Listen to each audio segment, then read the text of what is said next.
The directions say to find the exact length of the curve, so we're looking for arc length. Given y equals f of x, where x is greater than or equal to a and less than or equal to b, L is the integral from a to b of the square root of 1 plus dy dx squared dx. And then given x is equal to f of y, where y is greater than or equal to c and less than or equal to d, L is the integral from c to d of the square root of 1 plus dx dy squared dy. Okay, let's take a look at example 1. Suppose I'm given y equals 1 plus 6x to the 3 halves, where x is greater than or equal to 0 and less than or equal to 1. dy dx is 6 times 3 halves x to the 1 half, which can be written as 9x to the 1 half. So dy dx squared is equal to 81x. So L is the integral from 0 to 1 of the square root of 1 plus 81x dx. So I'm going to let u equal 1 plus 81x. du is 81 dx. Solving for dx, I get dx is 1 over 81 du. So I'm going to plug x equals 0 and x equal 1 into this equation here and solve for u. Now, when x is 0, u is 1. When x is 1, u is 82. So L is the integral from 1 to 82 of the square root of u du, which is 2/3 u to the 3 halves evaluated from 1 to 82, which is 2/3 times the quantity 82 to the 3 halves minus 1. And this can be written as 2/3 the quantity 82 times the square root of 82 minus 1. Let's take a look at example 2. Suppose I'm given y equals x to the 3rd over 3 plus 1 over 4x, where x is greater than or equal to 1 and less than or equal to 2. So we need dy dx. dy dx is x squared plus 1/4 times negative 1 over x squared. And so keep in mind that the derivative of 1 over x with respect to x is negative 1 over x squared. And so dy dx can be written as x squared minus 1 over 4x squared. dy dx squared is x squared minus 1 over 4x squared, which can be written as x to the 4th minus 2x squared times 1 over 4x squared plus 1 over 16x to the 4th. The x squareds cancel, and we have dy dx squared is x to the 4th minus 1/2 plus 1 over 16x to the 4th. Now we're going to add 1 to both sides.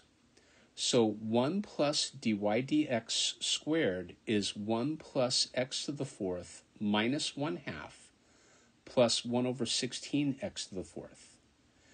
But 1 minus 1/2 is positive 1/2. So this can be written as x to the 4th plus 1/2 plus 1 over 16x to the 4th. And not coincidentally, we can write this as x squared plus 1 over 4x squared right here. So my L is the integral from 1 to 2 of the square root of x squared plus 1 over 4x squared dx. And so this is the integral from 1 to 2 of x squared plus 1 over 4x squared dx. So this is 1/3 x cubed minus 1 over 4x evaluated from 1 to 2. If I replace x with 2, I get 8/3 minus 1 over 8. If I replace x with 1, I get 1/3 minus 1/4, and I have to then subtract, right? So in other words, on the very last line, I get 8/3 minus 1/8 minus the quantity 1/3 minus 1/4. I'm applying the fundamental theorem of calculus. And so this is 8/3 minus 1/3 minus 1 over 8 plus 1 over 4. And as you can see, I simplified this down, and we should come up with 59 over 24 when we are all done. And that's example 2. Let's take a look at example 3. Suppose I'm given y equals natural log of cosine of x, where x is greater than or equal to 0 and less than or equal to pi over 3. So dy dx is equal to 1 over cosine x times negative sine x. And we can simplify this into negative tangent x. Plugging this in, we get L is the integral from 0 to pi over 3 of the square root of 1 plus the quantity negative tangent x squared dx. But this is the integral from 0 to pi over 3 of the square root of 1 plus tangent squared x dx. But remember, 1 plus tangent squared x is another name for secant squared x. So this is equal to the integral from 0 to pi over 3 of secant x. Let's backtrack one step. So keep in mind, we can write the integral from 0 to pi over 3 of the square root of secant squared x dx. But on the interval 0 to pi over 3, the square root of secant squared x dx is equal to the following. Essentially, you get the integral from 0 to pi over 3 of secant x dx. I don't have to worry about absolute values. And that's basically what I have on the next page. I have the integral from 0 to pi over 3 of secant x dx. But this is the natural log of the absolute value of secant x plus tangent x evaluated from 0 to pi over 3. When I replace x with pi over 3, I get the natural log of the absolute value of secant of pi over 3 plus tangent of pi over 3. If I replace x with 0, I get the natural log of the absolute value of secant of 0 plus tangent of 0. And so going a step further, I get the natural log of 2 plus the square root of 3 minus the natural log of 1. Remember that the natural log of 1 is 0, and so you're just left with natural log of 2 plus the square root of 3. And that's example 3. Let's take a look at example 4. Suppose I'm given y equals 1/4 x squared minus 1/2 natural log of x. X is greater than or equal to 1 and less than or equal to 2. dy dx is 1/2 x minus 1 over 2x. So squaring both sides, I get dy dx squared is 1/2 x minus 1 over 2x quantity squared. If I square that out, I get 1/4 x squared minus 1/2 plus 1 over 4x squared. Now I'm going to add 1 to both sides. So 1 plus dy dx squared is 1/4 x squared plus 1/2 plus 1 over 4x squared. It's very similar to example 3. And then this can be written as 1/2 x plus 1 over 2x quantity squared. Plugging in, L is the integral from 1 to 2 of the square root of 1/2 x plus 1 over 2x quantity squared dx, which is the integral from 1 to 2 of 1/2 x plus 1 over 2x dx. And so this is 1/4 x squared plus 1/2 natural log of x evaluated from 1 to 2. And if I plug in, I get 1 plus 1/2 natural log of 2 minus 1/4. And then if I simplify this down, I get 3/4 plus 1/2 natural log of 2. And that right there is example 4. Let's take a look at example 5. Suppose y equals natural log of 1 minus x squared, where x is greater than or equal to 0 and less than or equal to 1/2. dy dx, by the chain rule, is negative 2x over 1 minus x squared. Squaring both sides, I get dy dx squared is equal to 4x squared over 1 minus x squared raised to the second power. Okay, and then adding 1 to both sides, I get 1 plus dy dx squared is equal to 4x squared over 1 minus x squared to the second plus 1. Now, I need a common denominator. And so this is equal to 4x squared over 1 minus x squared to the second plus 1 minus x squared to the second over 1 minus x squared to the second. So this second term here is just another name for 1. And when I simplify this down, I claim that I'm going to get x to the 4th plus 2x squared plus 1 over 1 minus x squared to the second. And the next step is I'm going to factor the numerator. So I get x squared plus 1 to the second over 1 minus x squared to the second. So that's the hard work. Now, L is the integral from 0 to 1/2 of the square root of x squared plus 1 to the second over 1 minus x squared to the second dx. And so this is the integral from 0 to 1/2 of x squared plus 1 over 1 minus x squared. Going further, I'm going to take out a negative, and I get the integral from 0 to 1/2 of x squared plus 1 over x squared minus 1 dx. And this is kind of a fancy little trick. It goes something like this. Now, notice how 1 can be written as negative 1 plus 2. So I haven't changed anything. So when I have x squared plus 1, we can write this as x squared minus 1 plus 2. Same thing. And so going a step further, this can be written as negative the integral from 0 to 1/2 of x squared minus 1 plus 2 over x squared minus 1. And notice that x squared minus 1 over x squared minus 1 is equal to 1. And so this is negative the integral from 0 to 1/2 of 1 plus 2 over x squared minus 1 dx.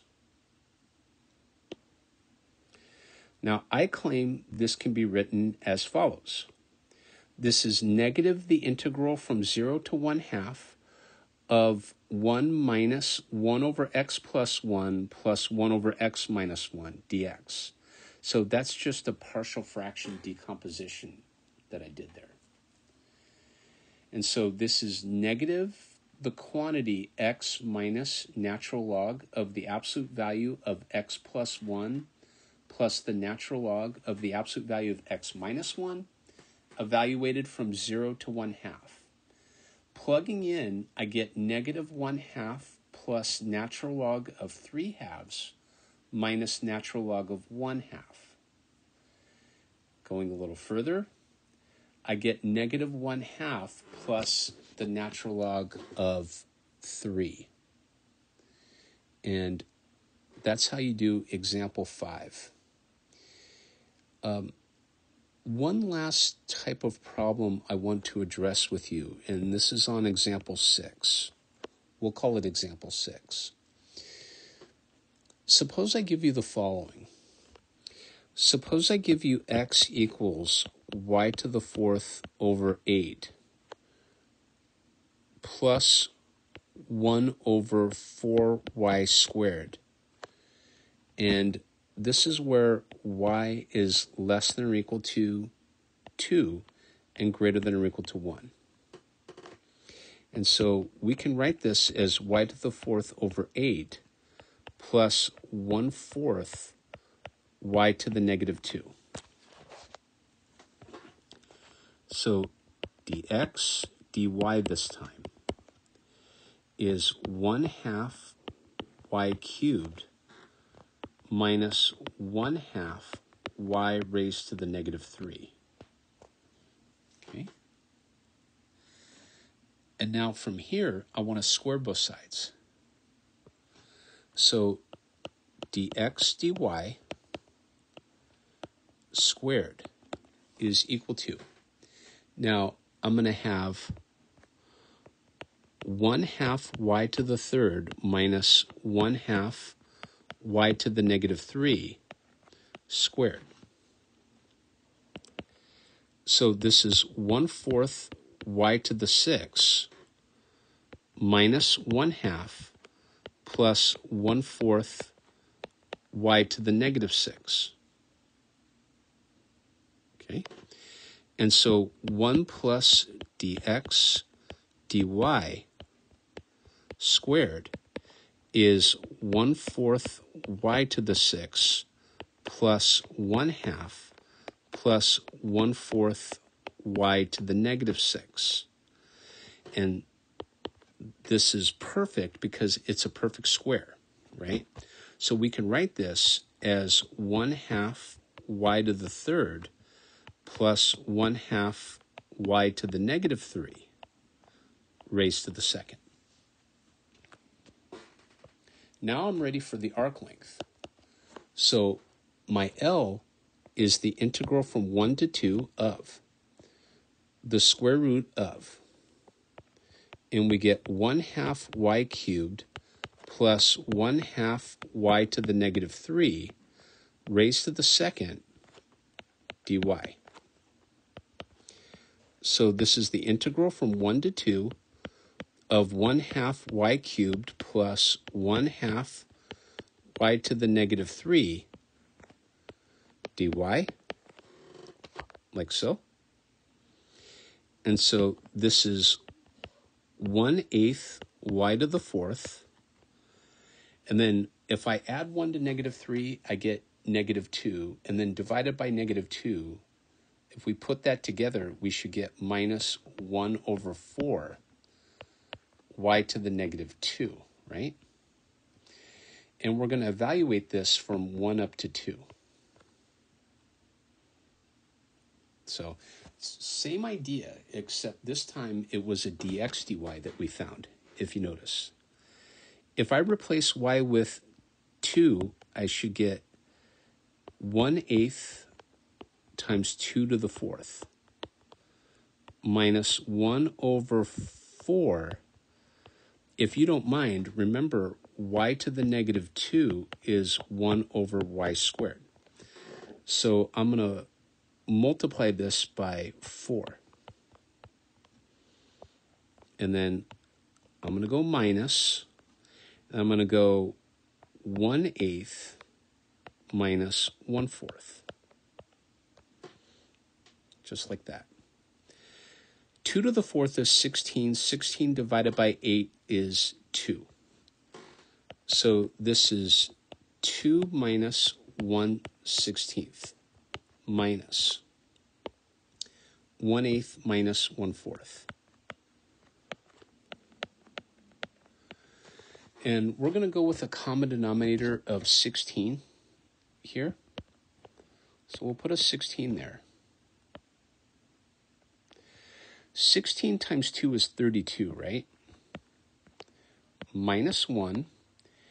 And then 8 times 2 is 16. So I'm going to subtract 2 and then add 4. And so when I simplify this down further, I should get 33 over 16 when I'm all done. And that was example 6. And that's going to do it for this video. We did 6 examples of finding arc length. Okay, thank you.